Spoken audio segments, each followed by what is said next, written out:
chỉ bởi ule không nghe tuân kim chú cần lụp à ông đàn phung lệ chỉ sang ông đàn phung lệ chết về đàn chỉ sang từ cái cần đạo về đấy đến tiếng thì ông lệ chỉ na cái ông đàn thì được như thế em mà thì anh nên phía từ thì cái này khá chân cần hành giải đun lốp à cần giải thì cần lim về à cần giải thì về chỉ na apa hi pha te anh thì lim về bốc chỉ na anh thì sẽ không hay tôi nãy thì anh nên câu chuyện tên mình sẽ tụi anh nên amo phone na missions lam shoi tu ania director ni chung ya nên malak ni te zawa malak ni te na azin mun em ya azin lo chu cái nam về chín này cái nên một chu ni hay nuam về chín nữa tụi cả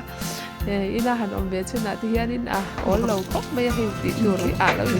cái lo ngã về chín em mình thì pui lốp à em cho nên trong cái thiền biết là lâu mình như cái đủ chín đi chứ dây về chín nữa thì thằng va là một cái gì thì về chín à mà sợ yang đây gia đình upat là mấy in này gần nha xin nhớ là mấy in này chứ hun thì cái nám về chín nữa đi hay tập khả năng mà sao thằng lấy chúng trang hi in mang tiền anh đi bấm tiền đi nha massage thar lei hi ni zali tok hei kan tong kami lo ngai tharu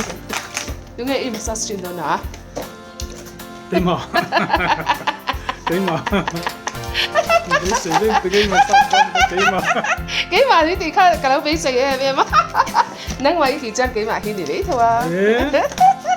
tôi đang mà cảm trả này nè